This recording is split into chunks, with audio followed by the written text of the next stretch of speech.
Hi, and welcome to the Excel cycle. Today we will be covering bacterial transformation.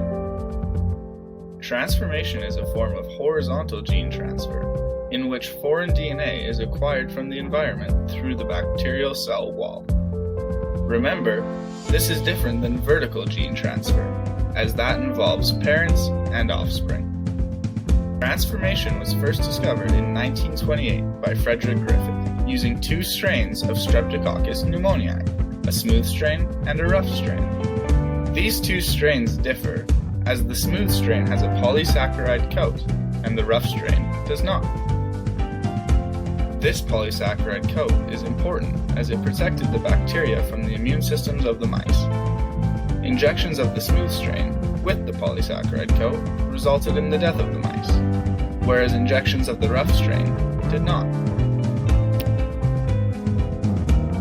Griffith then heat-killed the virulent S-strain cells, and again injected them into the mice. To no one's surprise, the mice survived. Griffith then decided to combine the heat-killed S-strain with live, non-virulent R-strain cells, and inject this mixture into the mice. Surprisingly, this time the mice did not survive.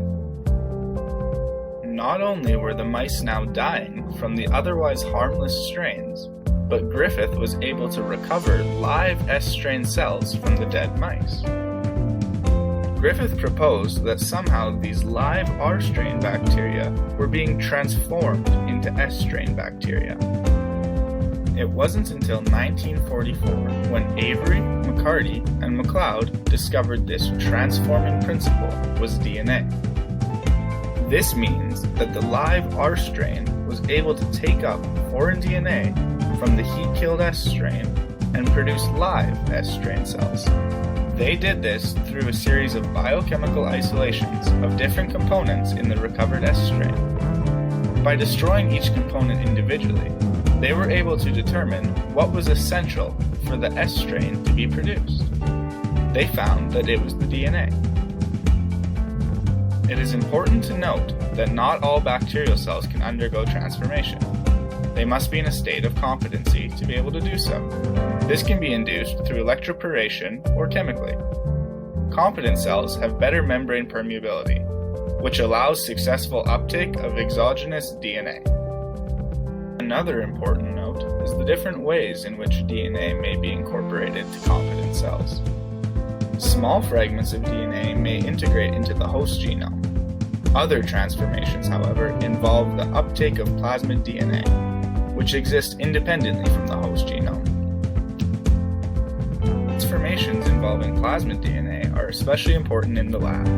Here, we can transform plasmids with a gene of interest into competent cells, and use these competent cells to produce our DNA of interest. Including an antibiotic resistance gene enables us to later select for only our plasmid DNA. Now, our bacteria will be expressing our plasmid DNA. When plated in the presence of the corresponding antibiotic, only those plasmids with the resistance gene will survive. This means we have successfully produced DNA containing our gene of interest and isolated it. Briefly go over what we learned today. Griffith discovered a transforming principle using two strains of Streptococcus pneumoniae. McCarty, Avery, and Macleod found this principle to be DNA. And lastly, transformations can be used to isolate genes of interest in the lab. Thank you all for following along for this lesson. Please remember to like and subscribe, as well as comment what you would like to see covered in future videos.